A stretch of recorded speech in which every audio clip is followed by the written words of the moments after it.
You are listening to WPVM LP 103.7 in Asheville, North Carolina. And globally at WPVMFM.org. Well, howdy, buckaroos and buckarettes.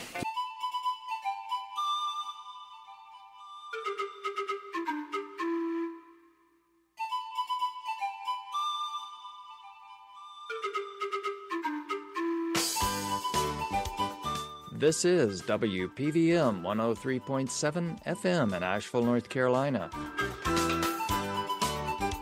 Hello and welcome to A Better World on WPVM. My name is McNair, Ezzard, and I'm your host for today's show. Each week on A Better World, we take an in-depth look at the people and organizations, locally, nationally, and internationally, who are working to create a world that works for everyone.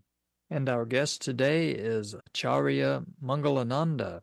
He is a follower of the Indian saint Anandamayi Ma, and he began his spiritual life in 1972 under the guidance of Swami Satchidananda, a direct disciple of Swami Sivananda, and after an inner experience with Anandamayi Ma, who was mentioned in Yogananda's autobiography of a yogi, by the way, he went to India to find her, and he traveled with her in India during 1973 and 1974.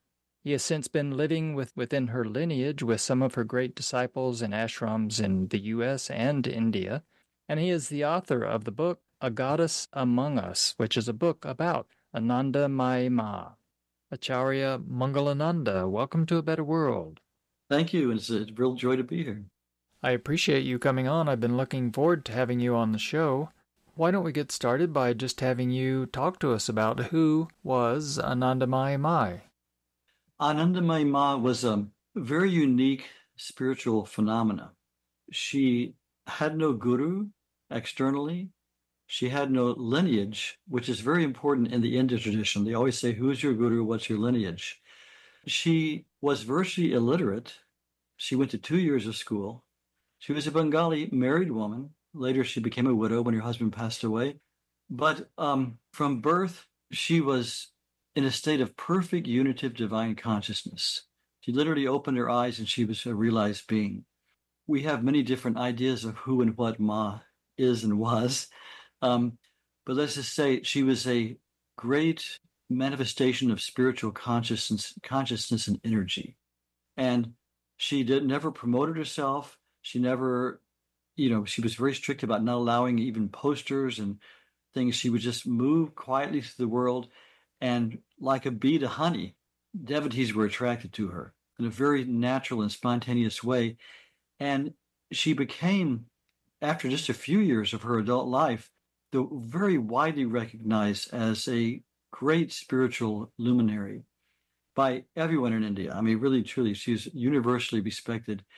First, the sadhus, the sannyasis, and the established lineages of monks and nuns didn't recognize her because, like I say, she had no lineage she came from.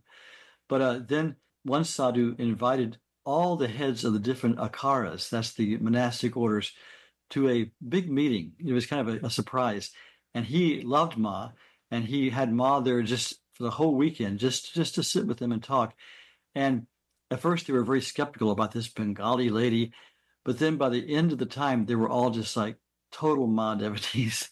And from that time, she was so respected that even in the Kumbh Mela, which is every 12 years, there's a Kumbh Mela, the largest gathering on earth, and all the sadhus come. There's literally something like 10 million people there. And the sadhus would always insist that Ma lead the whole procession in of all the sadhus. They would make her go first because they had such regard for her. So she led a life of total spontaneity, just led by the divine will. And like I say, without giving lectures, without writing books, just kind of being places, by her very presence was her message. And she would speak to people, and she would answer questions, but she never gave formal talks.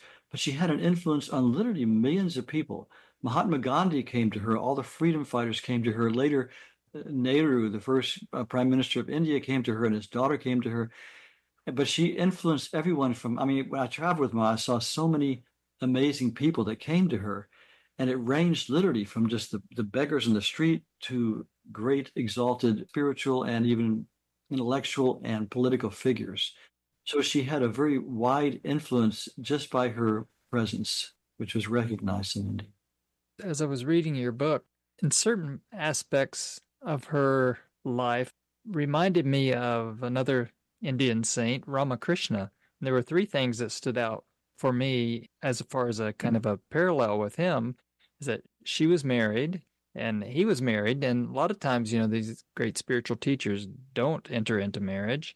And the second thing was they were both prone to enter into these divine ecstatic states for oftentimes quite lengthy periods of time. And the third similarity, which you already touched on, was neither she nor Ramakrishna really had much formal education, but yet they had this sort of spontaneous knowledge about spiritual realities and teachings. Maybe you could comment on those three things. I don't know how much you know about Ramakrishna, but as far as her life goes. Ramakrishna, I've been to his where he lived many times. That's a very astute observation. There are a lot of similarities, and there are actually some kind of mystical links between the two. I don't think we have time to go into that now, but I've studied that also. And what's really important is the similarity you didn't mention is that they were both extremely universal. Ma was the essence of universality. She always said, she experienced, and she always said everything comes from unity and goes back into unity.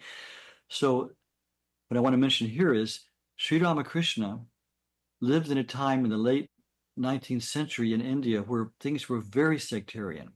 And each group was fighting against the other, and they didn't accept the other religions. And there was a lot of sectarianism, which is not really the main viewpoint of Sanatana Dharma, called Hinduism. Really, it's supposed to be very universal, but it slipped into sectarianism.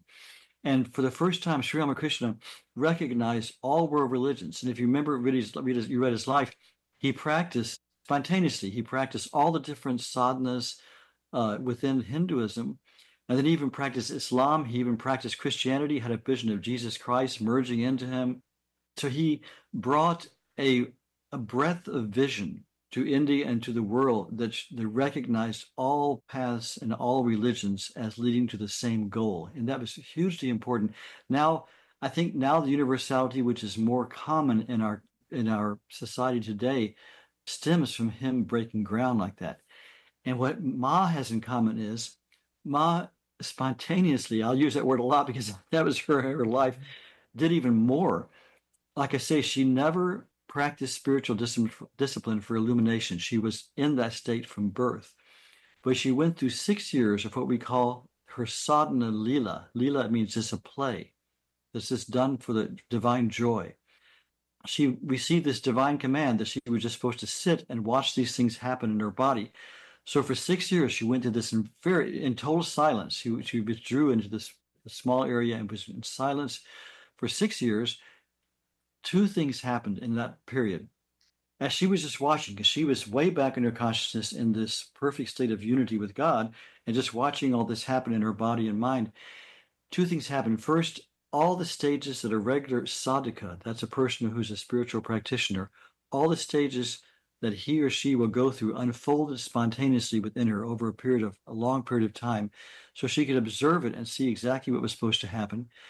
I say she didn't have a guru, even at the time when in that unfolding there would be a necessity for a guru.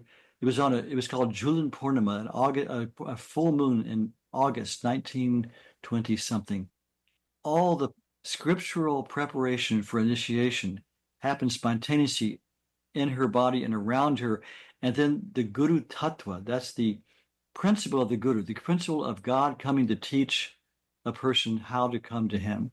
That's what the Guru is. The Guru principle came out from inside of her as a being and gave her initiation and was absorbed back into her. So in one sense, she did have a Guru, but it was the Satguru of the world. So that was one thing. So all these things unfolded. The other thing is, after that, every possible known sadhana, that's every possible known spiritual practice from every tradition and every religion, spontaneously played within her body. Yogas that take yogis lifetimes to perfect. She would, as she was watching, suddenly it would start playing in her body, different kind of techniques and mantras and sounds, and it would come to full realization, and then it would stop, and then another one would start. So she literally became an embodiment of all spiritual paths. So then later when people came to her for instructions and for guidance, she could minutely instruct them, no matter what their path is, it was already played within her own being. So she could give instructions on how to do this, how to do that. So that brought universality to even a new level. So that's what I find one of the main things in common with Sri Ramakrishna, among many things, is they brought a broader vision of spirituality and religion to the world. And she never, as far as I understand it, she never encouraged her followers to see her as their guru, but I can imagine it was difficult for them not to. Can you speak to how she felt about that? Yes. She would always say, she rarely used the pronoun I. She would usually refer to herself as this body in Hindi or Bengali, ye sharir. Ye sharir, ye sharir kehte hai. This body says. So she would often say, this body is no one's guru. I pondered that a lot because also Ramana Maharshi said the same thing, and many people had him as a guru. Sri Ramakrishna actually acted as a guru. Actually, Ramana Maharshi answered the question for me. He said, for a jnani is someone who's in perfect knowledge, like he was, like Ma was. For a jnani, it's impossible for him to think of himself as a guru and to have someone else as a disciple, because they see only unity. They see the one Atma. They're in such a state, exalted state of unitive consciousness, they can't possibly think they're going to instruct someone. So but we found both with Ma and with Ramana and these other people, if people came with a true longing and put themselves in the position of a disciple, that is, with humility, with eagerness to learn, and with a steadfast resolve to practice what was taught to them, she would definitely act as a guru. And later on, and so it was interesting. So people always wanted to be initiated into her lineage. So from early times, her husband, who she named Bholanath, her husband is a very interesting relationship. He was her first disciple. At the same time, she was a very obedient wife, and she checked things with him and lived like a Hindu wife. But he was her first disciple, and then started following her. He was as his guru. So it was a complicated relationship. But he, under Ma's direction, did intense sadhana for many years and he attained a very high state of spirituality. So in the early years, people who wanted to come and receive Diksha as initiation into her lineage, he would give the initiation, and she would just sit there, and people felt that it came through her or through him. So she would kind of guide him and he would give it. He passed away in 1936, and then her mother, Mokshada Sundari Devi, who was a saint from birth. We have a wonderful story of her life. She took sannyas, that's the monastic vows. It became Swami Muktananda Giri because she just wanted to stay with Ma at all times. So she traveled with Ma, and her one joy was just to sit and have her eyes resting on Ma. Ma said about her that such a saint is only born once in centuries. She was a wonderful, perfect, realized yogi and saint, but she kept it all very much inside, very humble. So then Ma had her give the initiation. So she had hundreds of disciples, and she would know what mantra to give. And Ma would sit there and be with it, so it felt like it all came through her. So she gave initiation. There's so many beautiful stories. We called her Didi Ma, which means grandmother. And there's so many beautiful stories about her. She was such an amazing being. She passed away in 1970. And then from about 70 or 71 on, Ma herself came up again spontaneously with a very interesting kind of tantric way of giving initiation herself. So I was fortunate. I came in 73 and received initiation directly from Ma's own hands. Swami Bhaskarananda was there, translating and doing things she said, but she did it all herself. So she came up the last few years of her life. She gave initiation herself to a pretty large number of people who came.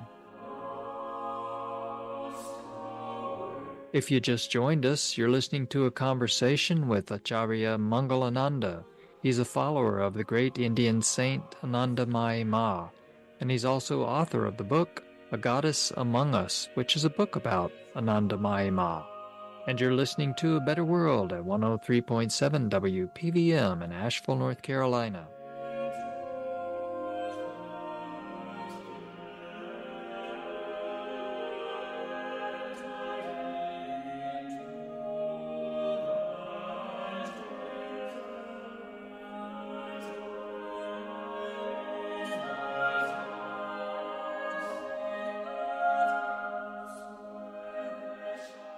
Okay, that's Bring Us, O Lord God by William Harris. The artist is Voces 8 from their album After Silence. And today we are talking to Acharya Mangalananda, who's a follower of the Indian saint Anandamayi Ma. Was Anandamayi Ma, in terms of her teachings, was she a Vedanta, Advaita Vedanta type of a teacher? It's a very good question. Ma couldn't be put into any boxes. She instructed everybody according to their own need and their own level of evolution and understanding and need. So she didn't have kind of a one way for everyone. But over the years, especially the 12 years I was living in India at her ashram, we made an intense study of her teachings and all the things we have written down that come from letters she's answered and from satsang she's given, things to recording. We have a pretty good volume of her words. In fact, some recent books have come out with even more. But we studied them. We put them into different categories so we could tell what was Ma saying. And I can make a generalization that she spoke from the highest level of Vedantic vision, where she didn't acknowledge duality at all. She said everything is God, everything is a manifestation of the divine. At every moment, the divine is with us. She spoke from this very high viewpoint, which she was experiencing at all times. But she mostly recommended, as most saints in India do, she mostly recommended the path of devotion, of bhakti yoga. And her main thing she recommended as a tool was the mantra, was the divine name.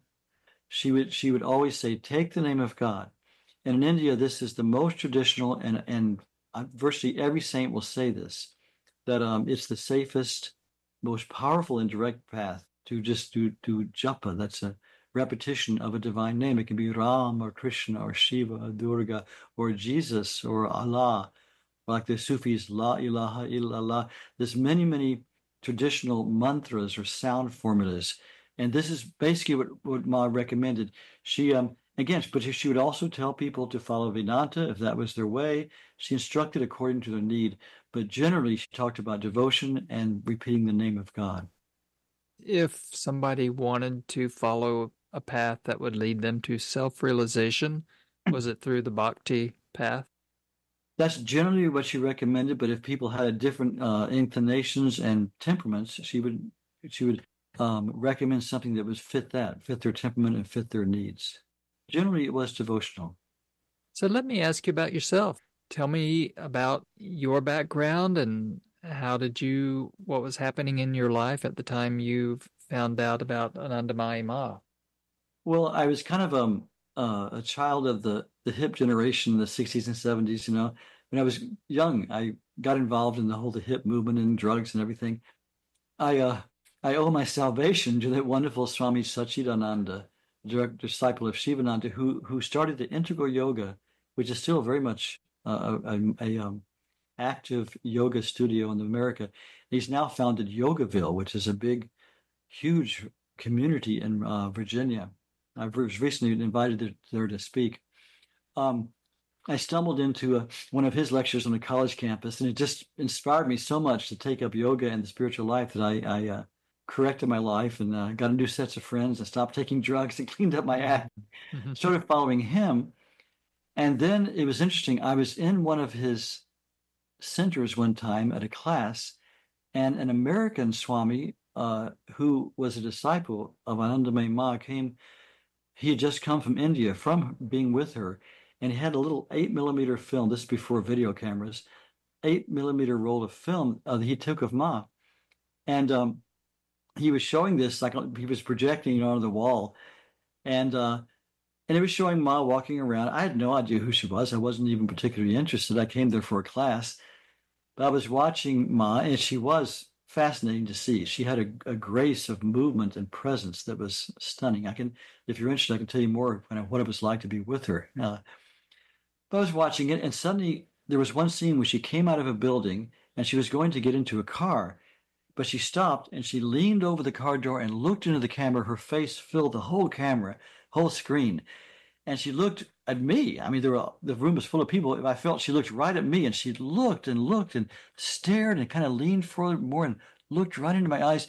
Then she kind of sent this power and light from her eyes. It just like zapped me. I was just like drunk. I thought, wow. And then later I saw this. I kept in touch with this Swami. Later I moved into his ashram. I later saw the same roll of film, and I asked, is this in any way edited? It was the exact same roll of film. So I was waiting for that great scene to come. So here comes the scene now. Oh, but here it comes. She walks out the door, gets into the car, and drives off. That wasn't even in. And this is a very typical Anandamayi Ma miracle. Ma would play with reality. She could have multiple realities going on at the same time. I had some experience with that also, but she would do things only the person who was intended to receive it saw it or heard it. But anyway, so I kept in contact with the Swami and eventually moved into this ashram, and I wanted to go find Ma. And I called Swami Satchidananda on the phone. And I said, I feel you've been my guru. You've helped me so much, but I had this experience, and explained it to him.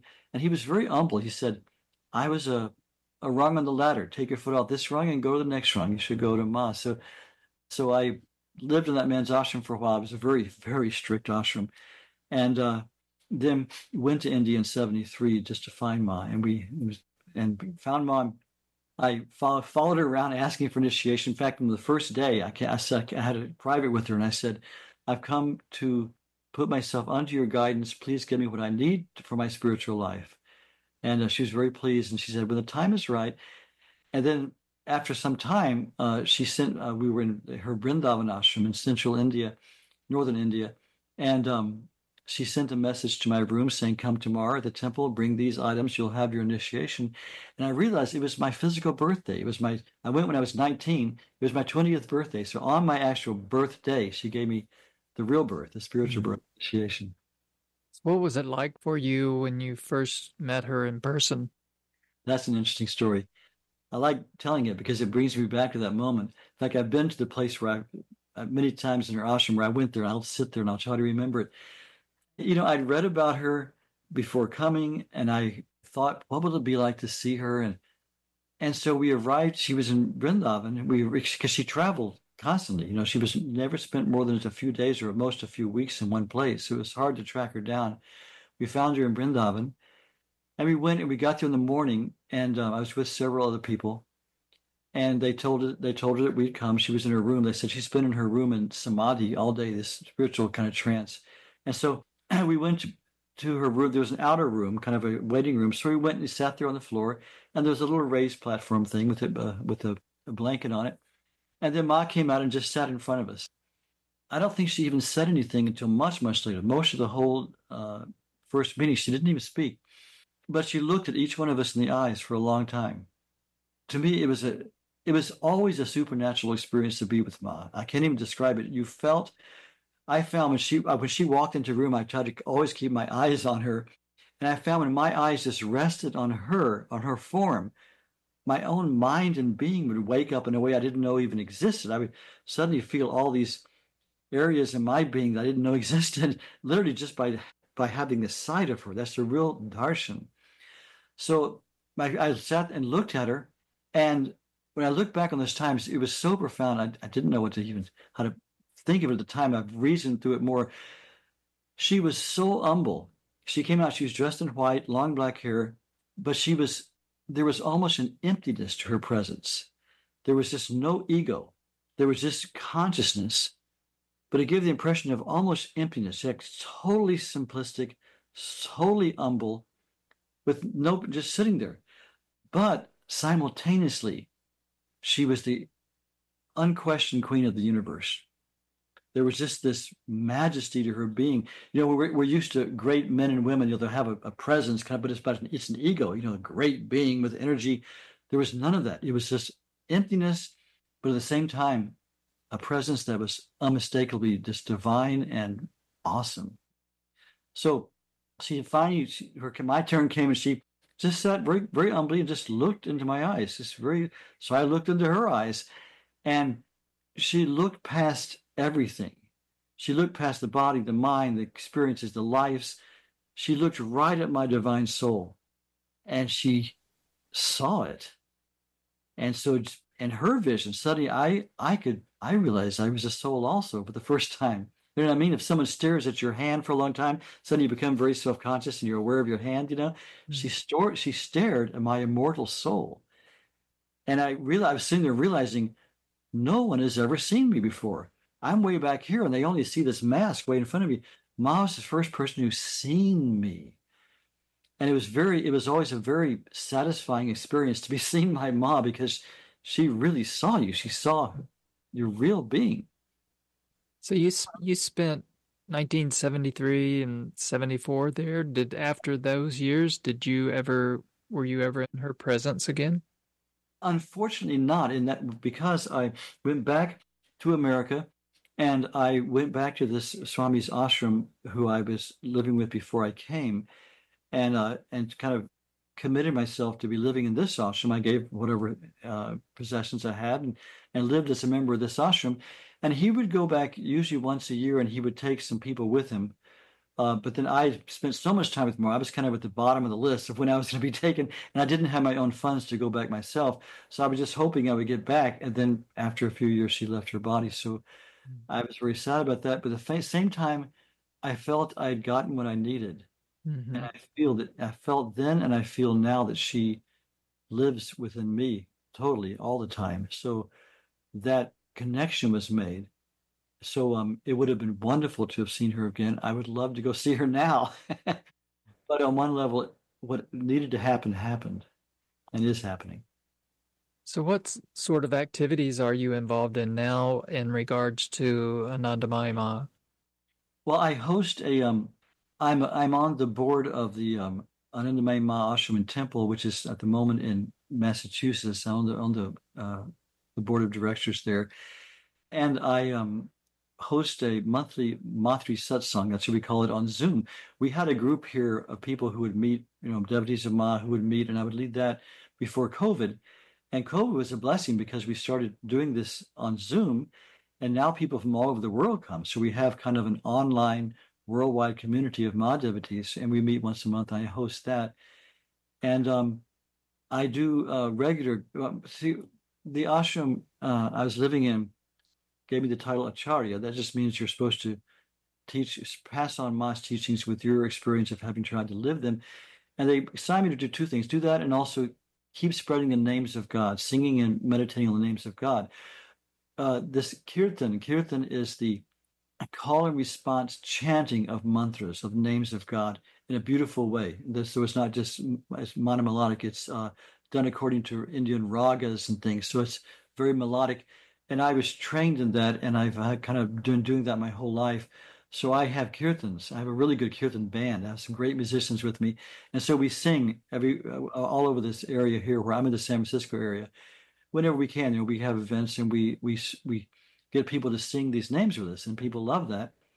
And I teach. I am invited to speak at different places. I got invited every year to Shivananda Ashram in the Bahamas, which is kind of a good gig. They fly our whole band there, and we give some concerts, and I give several classes on Ma's teachings. And I'm invited in different places. Like I said, I just got invited to Yogaville in Virginia. I go regularly to the Shivananda Yoga Farm. In fact, I'm going there next month. To be a teacher and a singer there also. So wherever people invite me, people like you invite me for interviews.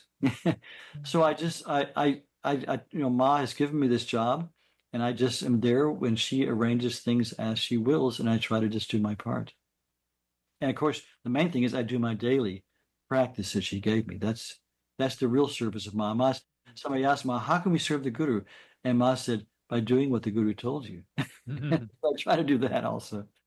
Well, speaking of practice, I wanted to ask you about a teaching that is similar to a teaching from Ramana Maharshi. Ramana Maharshi taught this method called self-inquiry. Anandamayi Ma also taught self-inquiry, but she called it, I think, if I'm correct, the art of staying. Can you talk about that part of her teaching and what it involves as a spiritual practice? Yeah, we're technically in Sanskrit is called Atma Vichara. Mm-hmm. That means Vichara is a thought or a concept. So it's having the concept of the Atma always in mind. Ramana Maharshi had a very distinct way of meditating where he would just go into go into a person's consciousness and just ask, who am I that's experiencing this? And try to find the source of the I. It's a very direct method. Ma would sometimes recommend that. She didn't recommend that to me, so I know what she gave me, and I've just kind of seen from the outside other things she gave other people and things she said. But she would always recommend keeping in mind that we are the eternal spirit. She would say, inquire, who am I? To step back from the mind and its thoughts and feel yourself as consciousness. And I incorporate that into my meditation too. I start my meditation with that, but then from there I call out to God with the mantra I was given. So I'm familiar with Ramana Maharshi's practice, and I've been in his ashram many times. And it's pretty much the same thing that he taught. Ma would emphasize that in the same way, and they had a connection also. Ma was connected with all the saints of India, and they all had this, communication. I mean, part of her teaching, as far as I could tell from your book and what I've read online, is related to the reality or unreality of the world around us. I think that's such a difficult thing for a lot of people to grasp, is that the unreality of this world. And I found that Atmavichara, self-inquiry, kind of helps one to kind of get a better sense of what's real and what's not real. And that was a significant part of her teaching, was it not, about teaching people about what was real and what's not real? That's a very good question. And it just, the answer that comes to my mind is so massive. I don't know. I'll try to make it very simple. I would say yes and no. Mm-hmm. She did constantly stress that this world is always in movement, and God is the only stable, real thing. She would often say, have you not seen what this world is? The one to be loved is God, and him is everything. Him you must try to find. So she'd always stress that God was the only reality, and the search after God was the only real obligation of any human being. And she never told us to neglect our responsibilities. She said, I never tell anyone to go to a jungle. I tell people to stand up right where they are and change their perspective.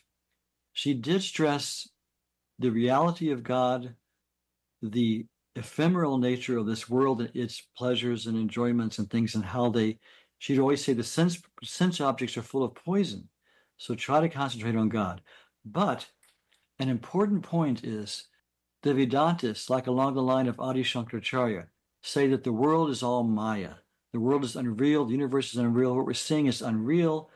Only the self is real. So then they negate it all by saying this word neti, neti, not this, not this. This isn't real. This isn't real. Only the self is real. That's a valid path, but it's the exact opposite of Ma's. Ma gave the path, what we call iti iti. All this. She said, Maya, this illusion, is not external. It's in our vision. It's the cataract on our spiritual eyes. She said, what you're seeing is the being of God at all times. And see, this is very tantric. Maybe you shouldn't go into that word because that word is so used. Tantric is just working with the Divine Mother. This is a very scriptural way of seeing things in the Divine Mother. Let's use that word, Divine Mother tradition. That she stressed at all times, everything that comes to us is God. Everything that happens to us is God. So she stressed, and we following her teachings in our ashram in India, and in my sadhana here, and in my teachings here, we try to stress that this thing, that we accept everything as God. We don't negate anything. We accept that what we're seeing, what we're experiencing is the divine. And we just have to clear our vision to see it correctly. So it's a very, in one way, it's a very different concept, and it's not unique to Ma, but it's unique to the Divine Mother tradition. You're listening to A Better World at 103.7 WPVM in Asheville, North Carolina, and we're streaming live at WPVMFM.org. And our guest today is Acharya Mangalananda, and we are talking about the great Indian saint Anandamayi Ma, and we'll return in just a few minutes after this break. From the album, Igniting the Beauty. And our guest today is Acharya Mangalananda, and we are talking about Anandamayi Ma, the great Indian saint. There are many spiritual teachers that I've read about over the years that emphasize the value of service as a means to progress on the spiritual path. People like Paramahansa Yogananda, Swami Vivekananda, Sathya Sai Baba. Was this part of Anandamayi Ma's teaching as well? Very much so. She said, love manifests as service. If you love God, the way you manifest that is you serve all as God. And service in itself as a spiritual path is called karma yoga. Ma would always stress the synthesis of all the yogas.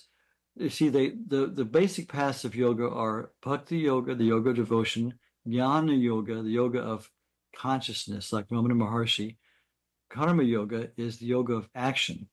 And she would stress that you have to have all three. Now, according to a person's temperament, they'll specialize or concentrate more on one rather than the other.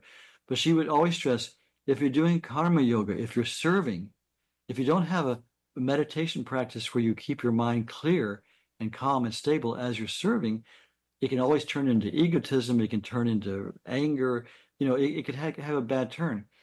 If you're only meditating and you're not doing any service, you can both get lazy and very selfish, just self-centered and just go thinking around yourself. So she said, try to integrate the different yogas, but with an emphasis on what your perspective is. Like I integrate all of them, but my specialty is bhakti yoga because that's just my temperament and the way she led me. Mm-hmm. But she and all the saints say that we have to serve. We could call the worldly state of mind, or the mind of the human being who's not trying to consciously practice spiritual life, is so often very self-centered. Like when we look at a person, we'll think, what can I get from this person? How can they help me? How can they serve me? How can I, profit from them? Can they give me a connection to get a job? Will they marry me? There's all these selfish motivations. And in doing seva means selfless action. It means service without any anticipation of results. When you're doing seva, you're thinking of that person as a divine manifestation, and you're serving them without expecting anything and without wanting anything. And you offer the fruits of this service to God. So in that way, karma doesn't bind you. In other words, that way, this action doesn't create more karma. Because when we do action selfishly, we create either bad karma or good karma, but we have to come back to keep reaping those fruits. So when we do service selflessly and offer the fruits to God, that karma is extinguished. We go to God. But Ma did emphasize that, yes. You talk in the book, A Goddess Among Us, about how she traveled around India for a long time, never staying in one place for very long. I found it interesting because some spiritual teachers stay put, like Ramana Maharshi. He stayed in the same town pretty much his whole life, while others, like Anandamayi Ma, were always on the go. Did she ever talk about the purpose of traveling so much? Was it just to kind of make herself available to people that wanted to see her? Yes. Like I could say, Sri Ramakrishna rarely left the place. Swami Shivananda rarely left. It's true. The most common appearance of a saint will be they're pretty much in an ashram doing their thing and people come to them. Ma, some people would ask Ma many times, they say, Ma, why are you so restless? Why do you wander? And Ma was always so humble and so joyful and very playful. And she would say, oh, I'm just a restless little girl. I just have to wander. But then people would keep pressing her because they wouldn't accept that. And she would say things like, you see me moving. I experience no movement. She said, I'm just walking from one room of my house to the other. Sometimes she would say, I've come to just visit my garden, my flowers in the garden. I'm just visiting my garden, all the different flowers in my garden. But really what it was is she was, if you look at the different instances in Ma's life, she was constantly fulfilling devotees' needs. There's beautiful stories of people who were longing to see Ma, and Ma would just walk in the room, here I am. So she had literally no self-motivation whatsoever. She literally didn't even eat with her own hands. From the times after that sadhana lila I told you about, when devotees started coming with her, she had so little even self-preservation for her body because she was just in this divine consciousness. So she found that, for us to eat, we have to have at least the knowledge, the desire to keep the body alive. So we try to eat, to appease our hunger or to keep from dying. But Ma had no even self-preservation. She was in the state of perfect oneness and unity. She needed nothing.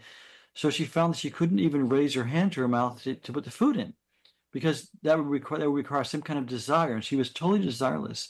So at one point she even said, if you want this body to continue, you'll have to feed it like a child because it can't take care of itself. So I've seen people who would normally just feed Ma. She would take a few bites of food and turn away. So she ate very little. So she had no self-motivation in, I'm going to go out and help people. I'm going to publicize myself. None of that. She was literally just an open heart, a living open heart.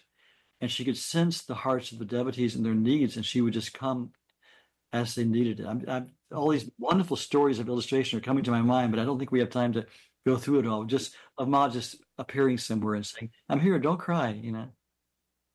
Were the ashrams that were set up in India based on kind of where she spent the most time, or how? Tell me something about her ashrams these days. The first ashram was in Bengal before she left and started traveling. People were coming to this place called Shaba Gardens. This is where her husband Bholenath was working. It was a big garden of a Nahab, of a Muslim ruler, and people were coming just by word of mouth. There's this wonderful Mataji there, and people would just come. And so she started having people do kirtan, and people would ask her advice, and she would give advice. It was all very, again, spontaneous. So eventually some people wanted to start an ashram and say, why don't we have an ashram where people can come and you can be there, and we won't have to have this external difficulties that we're having.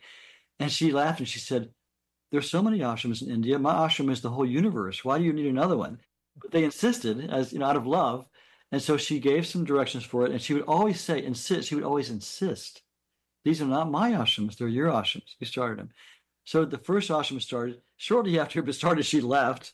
She would come back occasionally, but she would travel. So she would usually, at first, she just stayed on the banks of rivers and in temples. A few people were traveling with her.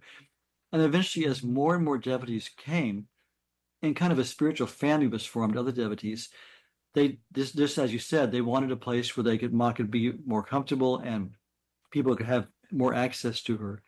So these different ashrams were started. And she would overlook them, and she would give some recommendations for the inmates who lived there. And then eventually it became more, more toward the end of her life, when I knew her, she was a little more, she had a little more of a schedule. They would invite her here and there, develop this, so we could kind of know where she would be going. But then other times she would just go off on her own. So the ashram slowly developed, again, spontaneously, with no particular plan. Mm-hmm. And then later they became legally incorporated into Anandamayi Sangha. And Ma never became an institution. And I think that's a very good thing in her life. Like so many of these saints, when they leave, they want their teachings passed on, as they should be. And so an institution forms around it, and it gets very wooden, and they have a lot of rules, and a lot of strange things happen. Fortunately, that never happened with Ma. Many of the ashrams that were very active when she was alive had just become ghost towns now. There are, I would say, I think there were 24 ashrams at one point. I would say, I've been to most of them, I would say 6 or 8 of them are still very active. Is she buried in one of them? Yes, in Kankal, which is in North India, right south of Haridwar, on the river Ganges, the Ganga. There's a beautiful ashram. That was the last place I saw Ma in person, matter of fact. She left her body in her ashram in Dehradun, which is up in the Himalayan foothills. And it's very interesting. She left her ashram, and all the sadhus heard of it immediately. And the sadhus, the sannyasis, the monks, these very strict people, they had such reverence for Ma. They came and just took over and said, okay, leave it alone. We're doing this. And they carried her in procession on their shoulders, maybe 100 kilometers back to Haridwar, and they themselves performed the rites for what's called the samadhi. That's the shrine where the body is interred. Because usually householders are burned or cremated, and their ashes are spread somewhere. But Ma was in such veneration. They did the scriptural way. It's a big marble, I guess you could call it, sarcophagus. And they put ashes and camphor and stuff, and they put her body seated in Padmasana, yogasana, seated upright, and then they seal the top, So her body is there in Kankal, and it's very powerful. And there's now kind of a beautiful marble temple built over it, and some halls and things. And so that's kind of considered the main ashram now. Have you been there since she passed, been to that particular ashram? Many, many times. In fact, I was there a couple of years ago. I try to go back very often. Sometimes I take groups there, and we sit and meditate there. You do feel Ma's presence there. It's very beautiful. And they do deity kind of worships, and they do songs, and they have a school there for boys. Yeah, so it's a very good place, very powerful. What is God's grace in terms of Anandamayi Ma? The word in Sanskrit is kripa, and grace is everything. And Ma always stressed this. For anyone to even begin spiritual life, I've seen this in my own life, I've seen it in many people's lives, to even understand what spiritual life is, what to speak of, having a desire to do it, we have to be touched first by the grace of God. And Ma spoke many times. She said, grace is always flowing at all times to everybody. Grace is pouring like a waterfall at all times from God. It's God's nature to pour out grace. Grace is just this stream of mercy, compassion, forgiveness, and it's the stream that wakes us up and draws us back to the being of God, back to our own self. And Ma said the grace of God is always flowing, but she said, but if you take a vessel and you put it under a waterfall upside down, the inside remains dry. So she said, the reason we have to do sadhana, spiritual practice, is we're learning to turn our vessel right side up so we can catch that nectar of grace. Because she said, grace flows, but we have to be prepared and competent to accept it, to feel it, to work with it. And that's what spiritual practice is, working with grace. But it's nothing we do on our own. Grace completes our... And our guest today is Acharya Mangalananda. He's a follower of Anandamayi Ma. What do you think is the relevance of her life for today's world? Another very good question. Like I mentioned earlier, we have these Matri Satsangs, which is on Zoom now, where we study her different events from her life, just how she lived her life, how she responded to situations, responded to people. We read about how people viewed her and related to her. And then we study her teachings, which are basically what she asks of us to do and what she instructs us to do to find her grace. I always say Ma is so relevant today because she is a perfect receptacle of divine grace. She's a window into universal consciousness and into our own consciousness. These great ones who've come, Ram, Krishna, Jesus Christ, Sri Ramakrishna, they are manifestations of that perfect divine consciousness, which we are. We are that consciousness, but we have it all covered up by mud, by the inner turmoil of our mind, but who have Ma as a living reality in their life. I know in my own life and so many devotees' lives, if we just call on her, she really responds and she guides us. You feel her presence. So she is a teacher of wonderful things we can learn from, but secondly or mainly, she's a source of blessing which we can contact personally by just learning about her, saying her name, thinking of her. We always read at the beginning of Matri Satsang her own words where she says, when anyone thinks of this body, thinks of me, she says, I immediately see their face in my mind. It's like you shine a torch on their face. I see all your expressions. Whenever you just think about me or meditate on me or sit down to pray to me, I immediately see you. So because she has universal consciousness, she can do this. Anyone in the world, she immediately sees when they think of her. So I think she's very relevant to today. Did she ever require people that, say, weren't Hindu or Muslim who went to see her, did she ever require that they give up their particular faith in order to follow her or be a devotee of hers? Another good question. All your questions are quite good and quite relevant. The exact opposite. In fact, emphatically the opposite. Christians would come to her and she would speak to them in Christian terminology. She would even give the name of Jesus as a mantra to them often. There's a wonderful account of how a Muslim man was once, in this early time in Shaba Gardens, there was a kirtan going on. Kirtan is the Hindu practice of singing the Sanskrit names of God. That was going on, and a Muslim man was standing outside kind of watching. And Ma left the kirtan and walked by him and said, "Come with me." And they went to a shrine of a Sufi saint, and she started doing the perfect namaz. That's the prayer they do 5 times a day, the Islamic prayer. She started doing perfectly with all the correct pronunciation and Arabic and everything and making all the balance. And so the two of them did it together. And then the man came back and he was so immersed in Ma, he came to the Hindu kirtan. So she kind of brought him back and forth. So she never insisted anyone change their religion. In fact, she would usually say a person is born into a religion because of their karma to experience that. And there was no requirement to be a Hindu to follow her at all, at all. She was just the essence of universality. She would say, try to study your own religion, learn it better. Many of us did, in a sense, convert to Hinduism. I don't even like that term because I'm still very much a Christian also. I just expanded my vision and my viewpoint beyond the limits of dogmatism. So she would never insist on anyone changing or being a Hindu or not being a Hindu. She said, follow the way God leads you. So she, again, her essence of universality. Are there a couple of takeaways, perhaps, that people that read your book, A Goddess Among Us, that you hope people would take away from reading the book? I put in there a very short but interesting sketch of her life because there's so much. The main thing I had in writing it was what do I leave out, because there was just so much to put in. Kind of the outline of her life so you can get an idea of how she lived and the miraculous way she lived.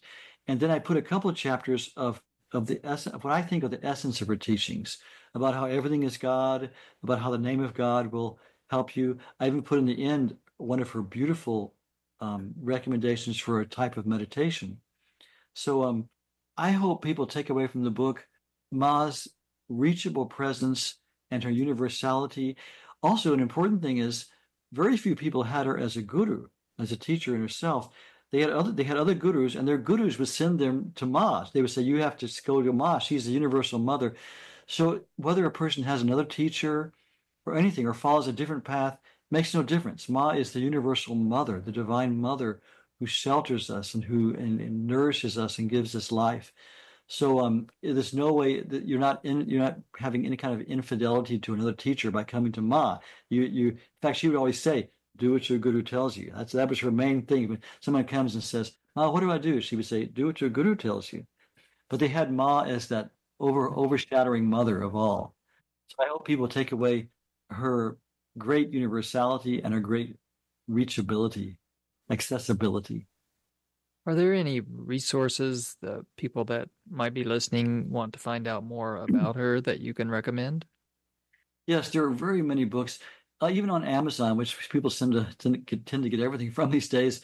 There's one called The Essential Anandamayi Ma by someone named Lipsky. It's a Westerner. And it has a nice collection of her teachings and her life and things. Of course, my book is an introduction. It's meant to be a small introduction, A Goddess Among Us.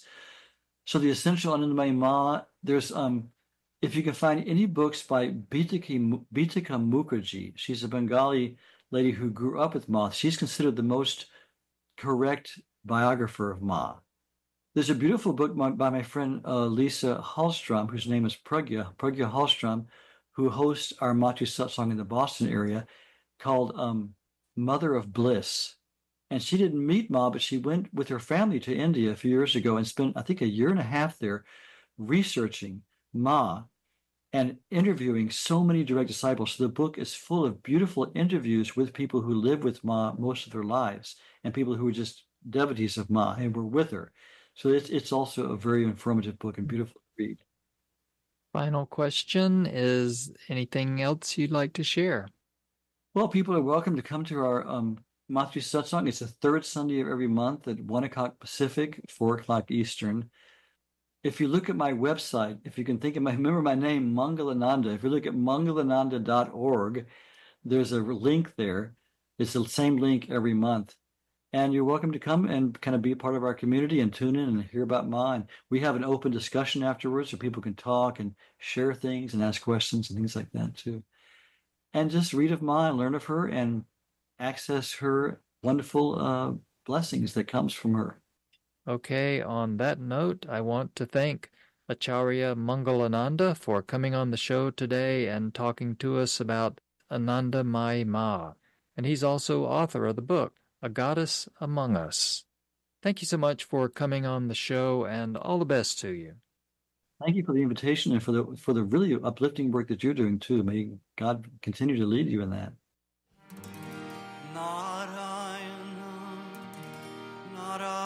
You've been listening to A Better World at 103.7 WPVM in Asheville, North Carolina. This is McNair Ezzard. Thank you for joining us, and hopefully we'll see you next time on A Better World. And we're going out today with a song called Narayana, and it's by Mangalananda and friends, I should say. And the album is Auspicious Bliss. 1, 2, 1, 2, ready and...